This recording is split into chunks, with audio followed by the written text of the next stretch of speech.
Were the geniuses or playing dumb? Once upon a time, in a job interview about the Linux IT position, this happened. So these two guys that were interviewing me, well, it was an interview for all intents and purposes. They just, at a certain phase of the interview, they just said, sit down here, here's the server, and you have a file for you to read in the desktop, and you need to comply. That was easy enough, sure, no problem. And the guys just left. It was just me, the server. It was a physical server, no VMs here, just a physical bare metal server. The screen, the keyboard, the mouse, and the works. So they said, you have root access. The root user is already logged in. You need to check for a file in the directory you are at and check the contents of the file and comply with the instructions. And I was like, fine. Then they left and I sat to the keyboard, issued the ls command because that would make sense that was a command that made sense at the time, and this happened. One eternity later. So I let the server reboot, and they had a little post-it in the, or not a post-it, it was actual paper, or was it a post-it? I can't actually remember. It was written down in the piece of paper, the root login of that server.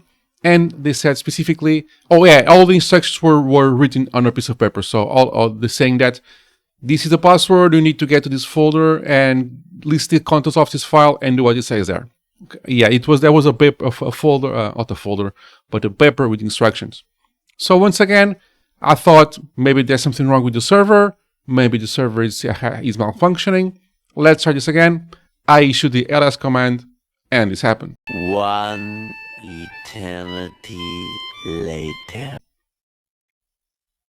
So at this point in time, I thought that the jiggy was up and they didn't want me to check for the file or the file contents or anything like that.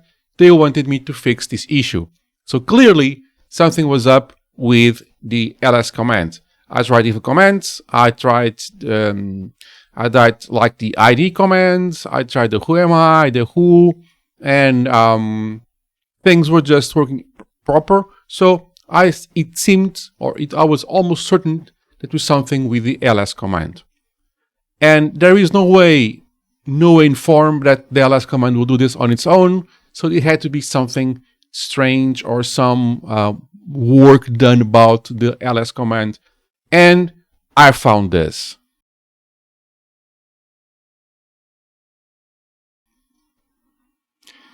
So yeah, they made an ls command that will just issue the reboot command. So this is something that I don't say it could happen intentionally. Of course, in this case, they did that intentionally. It was an intentional action by their part, but it can happen by accident. So in most Linuxes that I worked with, in most shells that I have worked with, the aliases will prevail over the real commands. Okay?